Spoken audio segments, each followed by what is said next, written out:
because you guys are in for an amazing treat. We have the incredible Jonathan Adams here with us. Check out his Gator football, Gator helmet on his chest.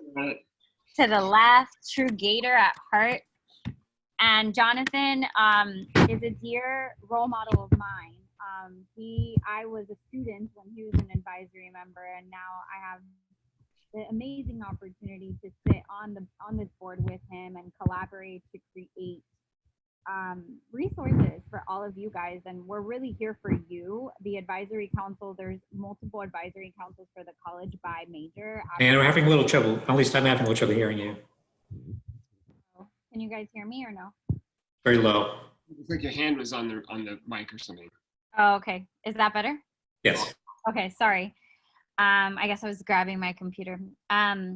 What I was trying to say is that the advisory council at the CJC College, we have it for advertising, for PR, for telecom, for journalism. Jonathan and I sit on the advertising, but we encourage you to think about the advisory council in a holistic way, because communications is really integrated and intertwined. And even though Jonathan and I graduated advertising, we're leveraging PR and all these other elements in our day-to-day roles in the communications industry every day.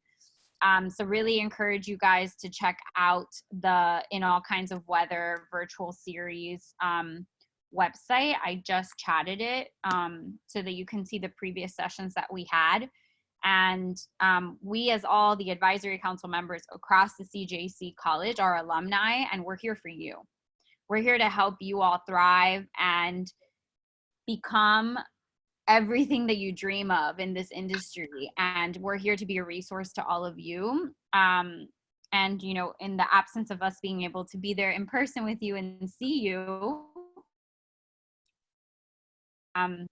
we're doing these virtually because Gators are together in all kinds of weather. So today we have Jonathan, who is, like I was saying earlier, I can't say more amazing things about him. He is the element of true mentorship and has always in his career had multiple programs in his company to really embody mentorship and help others and pay it forward. So you guys are in for a really great treat. We're going to be asking Jonathan some questions about virtual internships, which is our new normal and exciting. You're going to get a lot of work-life balance with virtual internships, and it's going to be great. But I'd love for Jonathan to quickly introduce himself and say hello and maybe a Go Gators. Yeah, how about that? Thank you so much, Dana. That's very nice of you, Dana. So, hi, I am Jonathan. I think I know bunches of you from, I see Robin, I see Randy, I see Julie. There's faculty on the call as well. Appreciate it. So I think just a quick word about myself. I graduated in '91, advertising. I started out as an engineer and sort of fell backwards into advertising. I was working in the IT department at the J School. And I found out the hard way that engineering is really hard. And so I ended up befriending a bunch of professors in the J School while I taught them how to use software and repaired their printers and fixed their computers, and realized I wanted to be there around people like that. And so I moved into advertising and then found my way into media and never looked back. I've been in the advertising business, leveraging my CJC experience for a really long time, and frankly, every day since. And it's been an honor to get back and able to get back in touch with the school and be able to provide some level of involvement and service for folks like you. As Dayana said, I've been mentoring people as long as I've been allowed to. I think we talked about this a little bit last week, but everybody at every stage of their lives ought to be a mentor and ought to be mentored. At every stage in your life, you have something that you're an expert at that you don't realize that you're an expert at, and it's a chance for you to share because somebody else could benefit from what you know how to do. So there's a lot to talk about, and we won't do that right now. But I will say to you, every day since I've graduated, from 3 weeks post-graduation on my first day on the job to today, I've had this picture on my desk. So we're talking, can you guys see that? Yeah. That is my picture of the 34th Street wall that I've had some friends of mine painted a good luck in New York City because I moved to New York cold turkey, not knowing anybody when I got here in 1991. And I literally had that on my desk every day for 29 years, give or take. So next month will be 29 years. That's insane. That's a long time. I'm amazed that photos held up, to be perfectly honest. But anyway, so go Gators. Go Gators. Thanks, Jonathan. So we're going to talk about the mindset for you to have in virtual internships, how to stand out, what tech tools you should be thinking about, how to contribute to your company's culture that you're virtually interning for, and what the landscape is looking like. Throughout this entire session, we highly recommend for you guys to ask questions, and we'll kind of pause throughout to make sure we're getting to any questions that you guys all have about virtual internships. And something I'll note, in case there's anybody on the call that doesn't yet have a virtual internship, think about how you can make your own, how you can reach out to the advisory council members and shadow us on projects that we're working on. Reach out to UF alumni in different industries that you're really interested in, and schedule a call once a week for 12 weeks. And then literally on your LinkedIn, write, created my own internship during COVID and interviewed and shadowed all of these people. So just in case any of you are on the call and you don't have one, make your own and be resilient and show that you are proactive.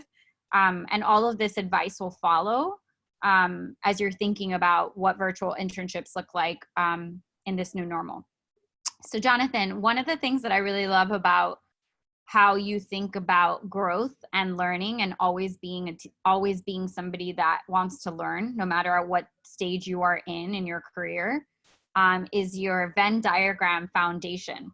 So I'd love for you to quickly share with the students what is your Venn diagram foundation and how they can be thinking about that in a world that in the current state of affairs and in virtual internships. Yeah, I use Venn diagrams all the time to think about life. And as I was chatting with Dayana last week, we talked through one of my approaches, and that is, if you think about 3 overlapping circles, that of course makes a Venn diagram. If you described any job you have at any point in your life, there are probably 3 different skills that require you to be good at that job. And there's probably 10, but just if you pick the most 3 important, that probably helps you get started. And then when you think about change, because change is constant, the reality is, you start thinking about those 3 circles independently. So I'll give you an example. So the example I used with Dayana was, the role I was in a few years ago was I was a chief digital officer at a company. And so I was a leader, and I was a digital expert, and I was a media expert. And the way I see it is, each time you're in a job, you are standing on one circle, which is an area of strength, and then leaning on the other 2. And what happens is, by understanding the skills that you use in your job, it allows you to think about change. So what I say is, if you're going to change jobs, you're going to have some level of change in your life, which is undoubtedly going to happen to you. You think about the 3 circles, and as long as you keep 2 intact, you can change out the 3rd. So when I was a digital leader, I was a digital expert, I was a leader, and I was a media expert. What I did is I switched my circles out, and I stopped being famous for being a digital leader, and I focused on being a media leader at where I am today in my current role. And so I'm standing on the media circle, and I'm still leaning on my digital strength. I'm still leaning on my leadership role. And so I think if you always think about yourself as like understanding that your worlds will be fluid, as long as you only change out one circle at a time, you can always proceed through life from a position of strength. And so even today, if you think about what you're good at, as long as you understand what your strengths are and you force yourself to articulate them this simple way, you can handle change. Change is going to be constant. And so as long as you understand, and I've started using the language of stand on one circle and lean on the others, as long as you constantly understand which circle you're standing on, which position of strength you're standing on, then the others can support and help you. But when you go through life, if you only change one circle at a time, it allows you to feel comfortable that you are legit, that you are going into a new role that's scary, but you have something to bring to the table. And so I like the 3 circles in the Venn diagram story because it helps people understand what they're good at and helps them think about every new scary opportunity with a bit more confidence. Love that. So something for you guys to think about in this time, like as an exercise for you guys to flex those muscles, literally write down what is entering this virtual internship, entering, you know, whatever phase of life you're going into next. What are 3 skills that you need to succeed in that? And think of 2 that you already have and think of 1 that you want to learn and grow.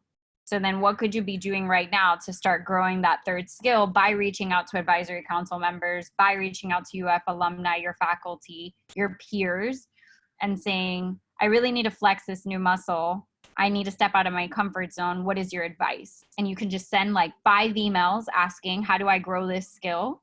And then you have 5 new things you can do to start thinking about that skill that you're not as comfortable with. But stepping out of your comfort zone is key to thriving in any and all environments. Does that make sense? I can only see Zara. So Zara, you might just need a nod. I can't see the rest of you. I highly recommend for you guys to come on camera. We'd love to see you if you're comfortable. Great. So Jonathan, what mindset should the students have entering a virtual internship? What do you recommend they should, how do they show up? How should they be thinking? Curious. Curiosity will save your life. Curiosity is the most important thing you bring to any new role, right? Ask questions. Don't be afraid to ask questions. Do your own homework. But when you come into a virtual internship, you have to know right off the bat, you're going to spend more time on your own than you are with others. So what does that mean? That means that you're going to have to be comfortable with doing some level of sort of self-research, some level of continuing conversations, frankly, with yourself between meetings. And so you have to take really good notes in the meetings you're in and make sure that you are always aware. This is one of my tricks that I was taught, I don't know, about 2 years out of college. It's so silly. It sounds like something like you would learn in college or learn in any business life course, but I had a boss drill into me that every time you step into a meeting, you have to write down every person that's in the room, the date, the purpose of the meeting, and the title of the meeting. What are the next steps coming out of the meeting? These seem like obvious things.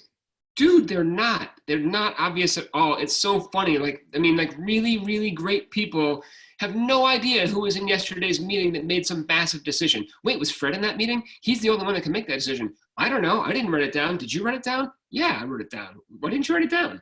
So like, it's that kind of thing. Like you just have to have like a handle on everybody that's in the room in every meeting you're in the rest of your life. And honestly, it will make you the person that everybody goes to for meeting notes. And when you're starting out in your career, that's a pretty good place to be because it means that you're a good listener. And frankly, that's the second thing that will save you, is being a very good listener. The further you get along in your career, ironically, the better the listener you have to become. When you're young in your career, you're afraid to speak, and that's fine. People will give you a break if you do and you say something stupid. But when you're senior in your career, honestly, you've got to be a better listener than you are when you even start out, because the people around you are more likely to know something that you don't already know. And the ironic is the more senior you get, the less you are comfortable really knowing excuse me. So yeah, so I would say that's the first thing, right? You come into a new internship, you want to take great notes. You want to think about what were the next steps. And then you want to follow up with people that were in the meeting with how you can help them with the things that they've been tasked to go do. Right? If you're an intern, the odds are, boy, this isn't going to sound great, but the odds are the people at the company don't know what to do with you. Like, they're not sure how to leverage you. They're not sure how to tap into you. They're committed to the program. They're committed to you. They want to take you under their wing. This is all new to them too. A virtual internship is not something we've ever done. And so how do you make yourself stand out when not everybody's going to have a chance to get to know you personally? Yeah, that's right. So I think, you can start following up with people based on the next steps. and then you can, get to know them that way. Does that answer the question? Very much so. And actually bleeding into our next question, which is a great pivot, but something that I'm going to kind of do these like micro step call to actions based on Jonathan's advice. So an additional thing that you can do when you're in all these meetings is add all these executives on LinkedIn as another extension, like really looking forward to partnering with you. It shows that you're good at networking and building connections. So since you're writing down everyone's name in the meeting, then copy paste that into LinkedIn and add them and say that you're really looking forward to learning from them and their internship in this internship. And then because they don't know how to leverage what you can bring to the table, which is what I heard Jonathan saying, like they're not sure what to do with your talent and your skill, then you need to think about what your personal brand is. And, when I think of Jonathan, I think of mentorship, I think of leadership, and I think of digital media. And that's the brand that he's embodied and that I've seen through in and throughout, no matter where he's gone in his career. And I look up to him for that. So I think it's thinking about like when you describe yourself, like, hi, I'm Zara, and I'm a Gator, I'm a this, and I love working on these 3 things. This is the one thing I'm really looking forward to learning. Then you're like, you're helping productize yourself a little bit and helps people kind of know like, oh, she's really interested in this. Let's top Zara. And then you can via email reinforce that, like, introduce yourself. These are the things that I know and I can bring to the table. Here's an idea that I had. How can I help? Like that's all proactiveness that other people might kind of just wait to be told what to do. And you're going to take it from a level of proactiveness and use this transferable skill set Venn diagram technique we've taught you to think about. These are the things I know, but this is what I would love to learn. Where can I stretch into that? Does that make sense? So those are micro steps for you guys based on Jonathan's advice. A little bit more tactical, but. Before you go further, I want to talk about LinkedIn for a second. Yeah. I have a rule, I have a personal rule, which is, I'm not sure everybody else follows it, but I try not to connect to people that I don't know. Yep. And so, my kids ridicule me because I have a huge LinkedIn network, but they don't believe that I know the people that are in there, and they test me all the time. Or I did a couple of years ago, and I did okay. But the thing is that I think, if you want to connect with someone on LinkedIn, you're right. And I think the way that Dayana said it was the right, which is, you have to do an introductory cover note and say, in LinkedIn obviously lets you, but you just go in there and say, hi, I'm working at your company. I'm so excited to meet you. I'm gonna be working with you day in and day out. I'd love to connect with you on LinkedIn too, so we can stay in touch. Like, there isn't anybody that wouldn't accept that. We'd all accept that. I think that reaching out with a blind note, a blind Hail Mary, invitation is not a good call. I think that the cover notes are precious. And I think as a student, you get a lot of, you will continue to get a lot of sort of latitude there because people get why you're trying to network. But even me, like I struggle to accept Gators that I've never met. And so I really would prefer, and I've even sent people notes saying, hey, we don't know each other. If you'd like to connect, let's meet and let's talk about what you're trying to do, go Gators. And so I have tried to help people, and I help a lot of Gators, but I have tried to help people that way and help them feel better about the process. Great point. Welcome, William. Hi, William. Welcome to the group. Okay, so you already said in standing out, you said to be the person in the room that they know they can count on, that they took notes. You also said to introduce themselves. What are other ways of how to stand out in a virtual internship that will be memorable? There's this quote by Maya Angelou that you'll never forget how somebody made you feel. And I think that this time is really important for you guys to learn emotional intelligence and empathy. You can't just say like, hey, looking for a job. Like, it has to be very hoping you and your family are healthy and safe during these extraordinary circumstances.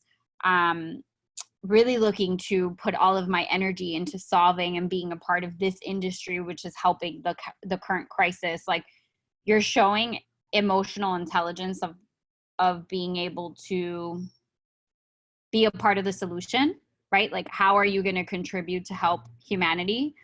What's it called? So knowing that the students, I guess, two-part question, Jonathan. Sorry that I'm rambling. I think I'm just trying to express. Two things I want to say based on what you already said so far.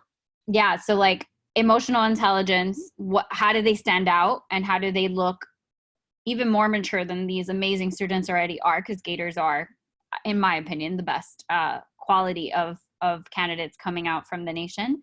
But then two, like, beyond standing out with emotional intelligence, what are other ways that they can show up in a really powerful way in these internships? All right, well, let's talk a little bit about some of what you just said. So I think EQ is remarkably important. We talked about if you're going to be in a virtual situation, you need to be a great listener. So right off, we talked about that before, but honestly, being able to discern voices, and now we're doing video calls, so it's not quite as hard, but being able to understand who everybody is and what they do is a pretty big deal. And when you speak to them, understanding what they're good at and what their role at the company is really important. You don't want to make that mistake. You don't want to be like, "Hi, who are you again?" Like, oh my God, don't do that. So I think there's two sort of things that are great, that are worth imparting. So building on the Maya Angelou wonderful quote, there's a really wonderful framework that I teach about presentation skills. I do presentation skills training all the time. And at this point now, I do it for the whole, so I'm part of Wavemaker. Wavemaker is a pretty big company, and we're part of a parent company called Group M. So I do presentation skills training for all of Group M new hires. Well, I should say that we have a training program that lasts a few months, and when you're about 9 months in, you sort of graduate from that program. And so I teach the last class before graduation. And it's like Presentation Skills 101 and 201. And one of the things I teach in the 201 part of it is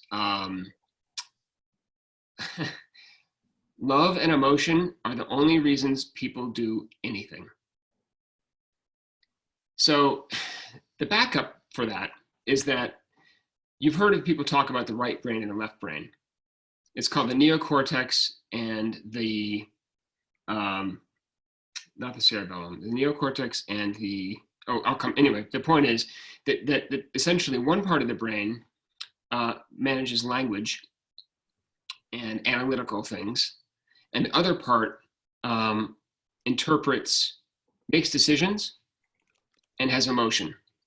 And 100% of decision-making happens in the part of the brain that is emotional. And that part of the brain has no capacity for language. Or math. And the other part of the brain, which is where math takes place and where language takes place, has no capacity for decision making.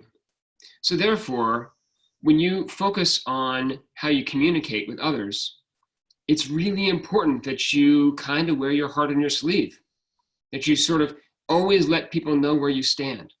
Because having a point of view, having an emotional connection to something will help your point of view stand out. I'm in new business pitches all the time to try to win new accounts. And the pitches that win are the ones that leave people with their mouths open when they leave the room. When you help really make a great impact on people, it's when they remember you. So now it's been my turn, Dayana, to sort of meander a little bit there, but I wanted to talk about the Maya Angelou point. The second thing is, I think that there are, I use another thing I teach to my most senior employees is a quadrant analysis. I love quadrant analyses. They're my favorite. They're my second favorite tool to Venn diagrams. And if you can learn how to communicate using quadrant analyses, I call it for my employees, I call it business school in a box. I try to teach things every month that you could never learn at work. And I didn't go to business school, but I've been doing enough executive programs, training programs that I know a lot about them. But I would say this: if you think about yourself and everybody you work with on an XY chart, and the x-axis is contribution to the work. How good is this person at doing the job we hired them to do? And the y-axis is contribution to culture. How good is this person at making this a better place to work? a fun place to work? Will this person be missed if they're gone? And so there's a difference between doing your job and there's a difference between standing out. And if you can find that you can strike that balance of doing the things people ask you to do, but doing it with style and personality and that people will enjoy and people look forward to having meetings with you, then you're in that upper right quadrant. And these are the people that under the worst of times will still get promotions and still get raises and will be looked after and cared for and treated and taught and taught. If you're in the lower right quadrant, that means you're an amazing worker, but nobody knows who you are. That's okay. You'll be fine. It'll be fine there too, but we need to help you get out of your shell so everybody gets to know you. If you're in the upper left quadrant, that means that you're super emotional. People love working with you. You stand out. You have found a way to help with the culture. You're on this. You help lead the softball team. You are helping with company events. You volunteer to help with company events. That's a good one. People want you around. You'd be terribly missed if you were gone, but you haven't quite found your groove on the work. People will give you a second and third try if you add to the culture. People will give you a second and third try if you're great at your work, but nobody knows you. In the bottom left quadrant are people that maybe haven't quite found the right job for themselves yet and aren't confident enough to stand out. So it doesn't mean if you're in the lower left quadrant, it isn't really a bad thing. It just means that there's an opportunity for you to grow, both emotionally and visibly in the company, as well as with the work you do. So I like this metaphor. I like using the quadrant analysis because I think to your point, Diana, when you come to work every day and you're actually hamstrung by a completely virtual environment, how do you stand out? And I don't have all the answers because every company is going to be a little different, right? Not every company has, I mean, like I'll give you a great example. At 4 o'clock today, my company is doing a diversity and inclusion initiative, and they are streaming Parasite. And so every employee is being given a chance to sort of clock off at 4 o'clock today and grab a drink and watch Parasite like this with up to 800 other coworkers, which won't happen. But I mean, there won't be 800, but there'll probably be like 150, which is a lot. And they're all going to watch Parasite from 4 o'clock to 6 or whatever, drinking and laughing during the movie, or freaking out or scaring or hiding under their desks or whatever Parasite makes you do, because I didn't get to see it. I'm like the only one in America didn't get to see it. And so the point is that like, if you were an intern, you could volunteer to help with things like that, help with D&I initiatives, to help with multicultural initiatives, to help with the things that make our culture important. Because guess what? I'm in an industry where every company is a lot like the other. And so the culture really matters. Like what we're capable of doing is pretty similar, and it's a very competitive marketplace. So our culture is why people don't quit. It's why the culture that I try to create as a leader in my company is such that I want people to really look forward to meetings with me. I want them to really look forward to coming to work every day. I want them to see me in the hallway and beam and be like, oh my God, hi JA, how are you? How was your weekend? And like, even if they're like brand new and right out of school, I want them to feel that confidence that they can talk to me about anything. So I'm gonna stop talking now. But that was sort of a roundabout way of saying that I think, you can make a difference, you can stand out if you raise your hand and volunteer to help. Jonathan is the epitome of the leader I would jump at the opportunity to work for. So that kind of shows you good leadership is just so important. Like whether it's an internship or your first job out of college, the same way that they're interviewing you, you should be interviewing them to think about what is that experience going to be like with that leader, because it really does. I think 90% of your job is determined by the leader that you have. So really encourage you guys to really think about that as you're picking companies you want to work for in the future. My dog is barking and he's adorable. Okay, so the next one is tech tools. So what tech tools should the students be thinking about getting really comfortable with for this environment beyond Zoom? Yeah, I thought you were, this is a question I know we talked about. So the shortest answer is, some people come into the workforce as an expert in let's call it like a Mac suite, and they're really good at InDesign, and they're really good at building and coding in, websites or other skills. And I think in the communications field, you need to really master, frankly, the Microsoft Office suite. You just have to be great at PowerPoint. If you're going to go into PR or telecom or advertising or journalism, ironically, you still need to know Excel. Excel is not scary at all. You just need to practice with it and play with it and make yourself a list of something, learn how to rank it alphabetically. You need to learn how to make formulas. They're not hard. You know, think about, make yourself a little budget. What do I spend every month on dinner, and help yourself learn, just play with the tool. Like everything in life, just playing with these tools. The more you play with them, there are tons of free courses. You can go into LinkedIn, it's called LinkedIn Learning, and it is free. And you can go in and learn Excel basics, PowerPoint basics, presentation skills basics for free on LinkedIn Learning. I'm pretty sure it's free. We offer it to our employees free, so I'm pretty sure we're not paying for it. I think for students it's free. By a company level. Julie's nodding. So yeah, for students it's free as long as you go with your UFO email address and log in. I'm sure there's a way to do it.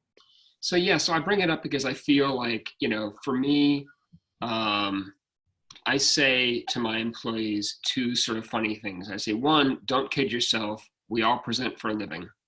Like no matter what job you have and the whole rest of your career, I don't care whether whatever you do for the rest of your life in any industry, you basically present for a living.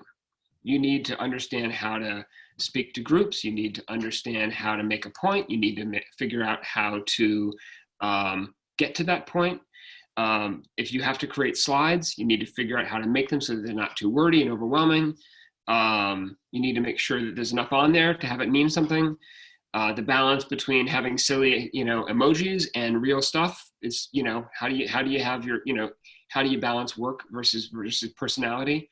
I think it's honestly,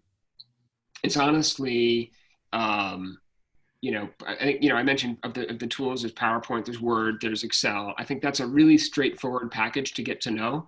And obviously Zoom, we use Microsoft Teams, but obviously you won't have to learn that until you get to work. But that's just like Slack. So if you want to try on Slack, you could do that too. I think Teams might even be free right now, so you might get used to using that. But those are ironically, those are the basics for the standard business world. And then then it becomes specialized by industry. Awesome. Thanks, Jonathan.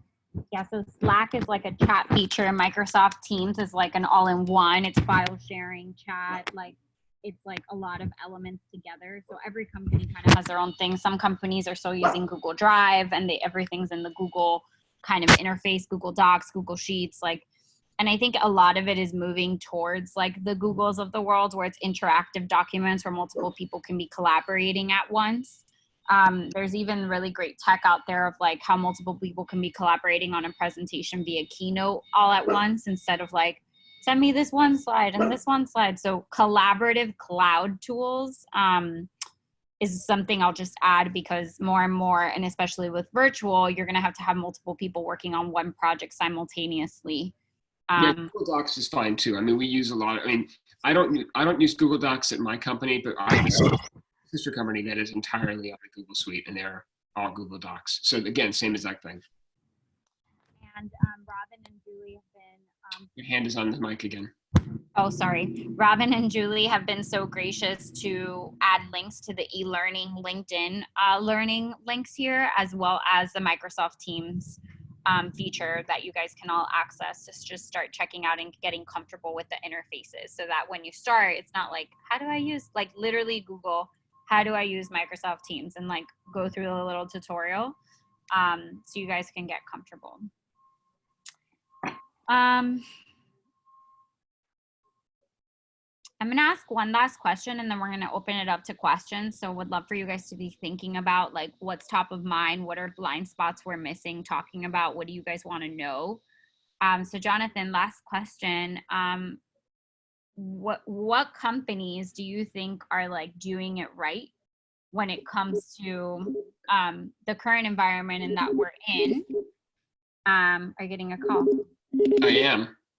We have this thing called it's a web-based phone that is my old desk phone from That's two. calling you? So we basically, my old desk phone is now, but it's an app on my desktop. So people can call me at my old business card phone, and it calls me here at work at my At your new work. At your new work. I'm in my attic right now. Yeah. Really quick before we go into that, something I'll say about this is that I don't think a lot of there's companies like Gardner and other companies that are really comfortable with work from home, instead of like the formal office 9 to 5 setting. And it's hilarious because now I'm starting to see across my company and various other companies that people are like, hey, we're productive working from home. We could probably do this. And, so it's funny to see that we had to have a pandemic to prove that you could be trusted in having that work-life balance and flexibility. So whether it's a virtual internship or in the future, you're going to have to work remotely at times. So all of this advice applies post-COVID to how to stand out and how to create community and stay engaged. So just another lens for you to think about all the stuff that we're talking about. We were just debating this, honestly. We were just debating this 2 hours ago because one of my accounts is IKEA, and we were debating as a leadership team on that business. It's all going so smoothly. What's going to happen when we all go back to the office? When some people are now going to work from home and some are going to be in the office. And what I saw, I mentioned a company that uses Google Hangouts, and I led a project with them over 6 months, I guess it was 2 years ago.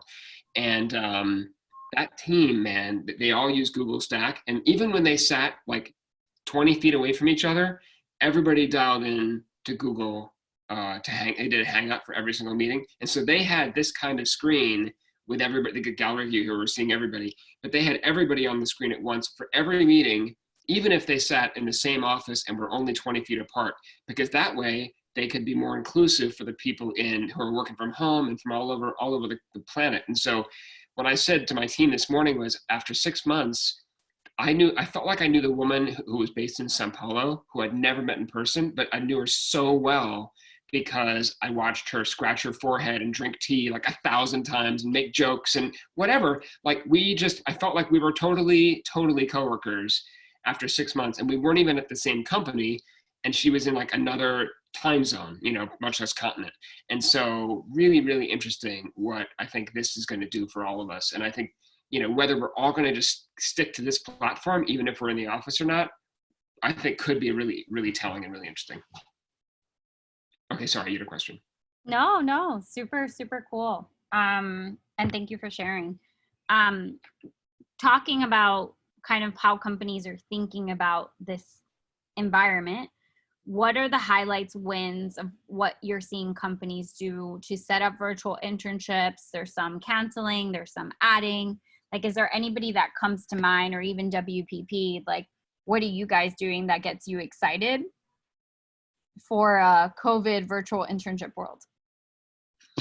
Yeah, so in some ways I'm because I've been a very big advocate for interns in the internship programs for several years at my company.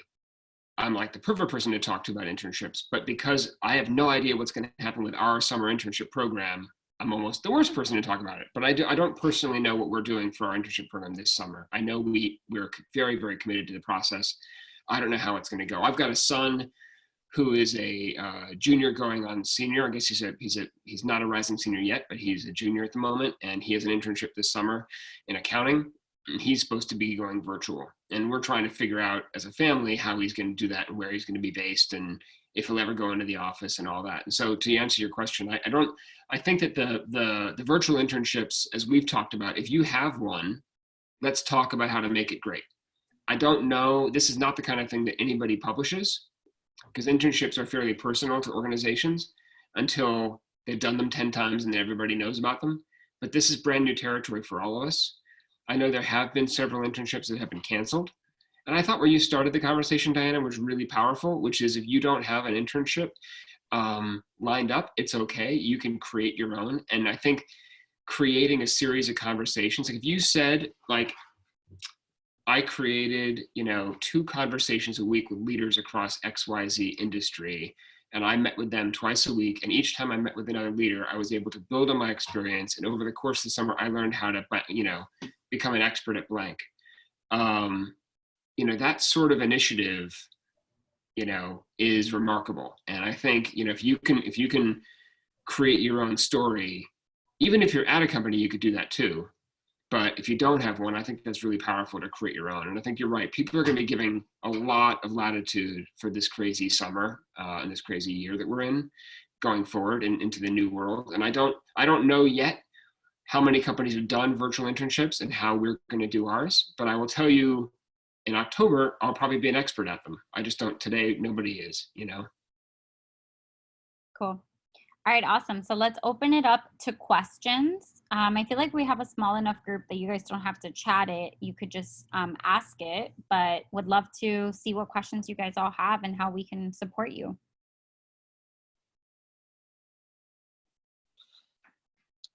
You just have to remove your mute.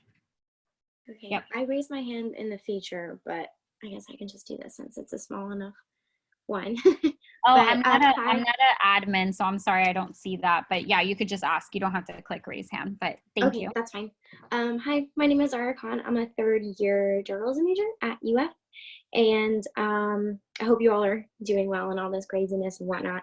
But Look at I guess my you, question is, EQ. yeah, of course. It's funny because every time I send an email now, I'm always like, hope you guys are doing okay, and they always respond really nicely, and I feel like they're more willing to respond. You go, girl. And so I guess my question is, there's a lot of emphasis on how you interact with your personal networking sites, such as LinkedIn. And as a communicator, one thing that's emphasized to us a lot is using our professional Twitter. And that's something that I try to really interact with a lot and put a lot of content on there that I care about, like a lot of environmental advocacy. And I interact with a lot of publishers and give like little book reviews just so people can like look at it and know that I'm interested in reading, and hopefully future internships see that. But my question is, how much emphasis do you recommend putting on like LinkedIn versus Twitter? Because it can be a lot to juggle sometimes, and I'm just wondering what gets people's attention the most and what stands out the most. Well, the best thing you can do is cross-link them. So when you create something on LinkedIn, provide that link in Twitter, and when you create something in Twitter, provide that link in LinkedIn and talk about it, especially if you're proud of it. I'm going to tell you that there isn't one tool that's better than the rest. I do believe in thinking about your networking in a couple ways.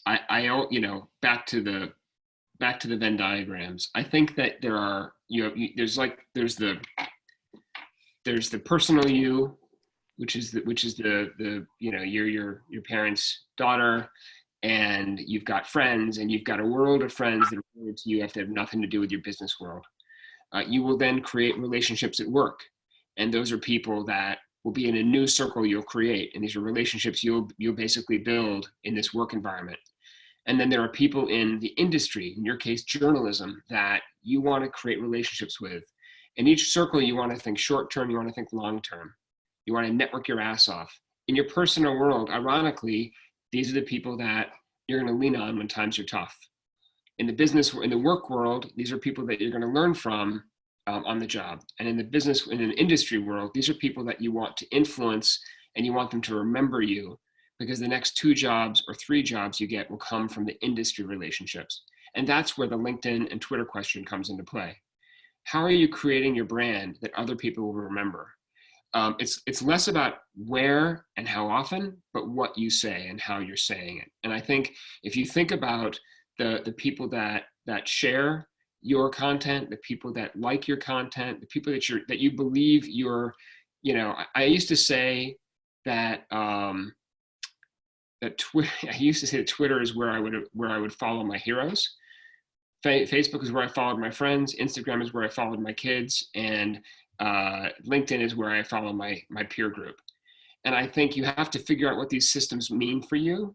For me, Twitter is about my heroes, in that I identify people that I really want to follow but don't have a relationship with. And some of them I do. I do have relationships with some of these people on LinkedIn. And I, frankly, the one thing that I will tell you that like no one will ever tell you, is that just asking for a relationship with the most senior, absurd person, like if you totally aspire to be like somebody, it's not crazy at all to become a direct connection with them and possibly a friend. I noticed, in all of my mentoring work over the last 15 years, I would say the thing that I've learned for myself as well as for others is when you need a mentor in a specific category, go to the top and see if it works. Just literally go to like the CEO of some company you like crazy admire. And you'd be amazed. Sometimes they're just like, yeah, let's go have coffee. And you just can't believe it. You're like slapping yourself. Like, I can't believe this person just said yes to me. But they're now your new relationship. And so I think that there's something there in the Twitter and LinkedIn question as well, right? Figure out who you follow and who you believe in. Become directly connected to them via following them, and maybe they'll follow you back. But I do think it's really amazing. If you're a student, people are excited to meet you. And when you're young in your career, and you're out of school, people in the real world want to know you. They don't think of you as what you think of yourself. They actually see you as way bigger and way more important than you do. So I don't know if that totally answered your question. I think I kind of dodged it a little bit, but I hope that was helpful. No, I got a lot of really good tidbits from that, so I appreciate it. And the other thing I'll add is I really use my LinkedIn for thought leadership. So I like things around my personal brand. I post things. I have a hashtag called career focus, and it's like my brand. I'm focused on my career and helping others in their careers. Dayana, your hand. Oh, damn it. I don't know why I keep doing that. Sorry, LinkedIn, I use it for thought leadership, and I have a personal hashtag career focused, and it's how I built my personal brand. And I'll like say, amazing job, Nike I tag Nike, I tag the CMO, and I say like, really impressive work, hashtag career focus. So like, I like talk about the work I'm in, and then that goes out at scale. Whereas I think Twitter, I used the way you use it of like DMing or messaging somebody directly and saying, love this. But on both platforms, you can like and comment for everyone in your network. And it just shows that you're active. But the tagging feature is key in LinkedIn, so that then algorithm wise, your content shows up. And I also think LinkedIn's content is longer, because Twitter, it's like I don't even know how many millions of tweets per second. So I feel like your LinkedIn content stays there longer, and Twitter, it's kind of like fire tweets, I love where you're going with that point. I think you're right. If you think about your personal brand and your career, I love LinkedIn. If you curate the stuff you create there as being very specific. I mean, again, my friends on Twitter are ranting about the president. They're ranting about, I think to your point, even about environmental things you care about the environment. Like one of my sons is an ES major. All we talk about was Earth Day this week. Like, I'm thinking about, he's very angry about Earth Day because he's like, it shouldn't be a day, anyway, we'll talk about that soon. But he, I think to Dayana's point, like Twitter is for ranting a little bit, I guess. And LinkedIn is absolutely your chance to build your brand and build credibility and build trust in what you believe in and what you're good at. And in art, and if you're a creative major, if you wanted to be an art director, people talk about your book, talk about your portfolio, right? LinkedIn could almost be that for you. It's a chance for you to publish the things that you're most proud of to people that you hope will notice. Yeah, like your stories in journalism. Like, check out this story I wrote, like And then like, what's cool too is like my resume, I hyperlink my LinkedIn to it so that it gets people there, because it's kind of like it's like a resume on steroids. I prefer giving people my LinkedIn over my resume because I have endorsement, I have recommendations, I have skills that people have endorsed me for, like, and content that I'm posting. So like, it's kind of like the Microsoft Teams concept where it has all this bundled, versus Twitter, like people are just seeing when you tag them and it's a one-to-one conversation. LinkedIn is one-to-many. All right, so let's open it up to more questions. Anybody else have a question? Yeah, go ahead. Hi, so first of all, thank you all so much for hosting this. Jonathan, all of your advice has been super helpful. I've been writing them down. So my question was about coffee chats. So I know in the past I've had internships in person, and like I was always told to do at least one coffee chat a week just to network with people and learn from their skills. But now given like the, where we are now with COVID, I think I'm just scared that I'd come across as like aggressive or annoying if I try to reach out to professionals schedule these coffee chats. So what would your advice be for me in terms of like getting the same out of a coffee chat? If it's too much to do them, or like if I should do some other type of means of like connecting with people. As long as you're not asking the same person every week, I think I don't think you should stop at all. I mean, and I'm not even sure you should tell them that it's something you do. I mean, not that you would. I don't think you should tell them you do this every week. Would you like to be my this week? Would you like to be my coffee talk this week? I'm going to do 25 more this year. Don't say that. But I do think if you continue to reach out to people, as I said before, like you'll be surprised. Like we all want to stay connected. We all want to help. I think people, the one thing that I have discovered through this, and I don't want to get off on yet another tangent, but I will say, because everything has to be done via video calls now, there's no more spontaneity. And so we do chats, we do IMs, we totally do it. We still do emails. But now, in order to communicate something, you have to set up a call or you do a video call. And even we totally do spontaneous video calls. But I will say that what that translates to though is our days are just crazy. Our days are so full, and you start your day at 8:30 and you finish at 6, and like you barely had time to pee. And so, I mean, it's crazy how busy it just is now. And I'm doing the same exact job I did 6 months ago, but now I just feel exhausted at the end of the day, and I don't even have a commute anymore. And so it's crazy. So I think to answer your question, we are all totally committed. I think you'll find that people are very, very much up for still having these relationships. And I think it's almost a really nice respite to talk to someone like you versus like my boss, who I have to talk to in 5 minutes. So, but I would say that we look forward to conversations like that. So keep it up. Thank you. And reach out to the advisory council members, because there's like 50 of us across all of the different advisory councils. So we've all committed to supporting all of you. So that's like lowest tier, right? And then you can keep going with UF alumni and companies you look up to, but know that we're here as a resource. Do we have any other questions?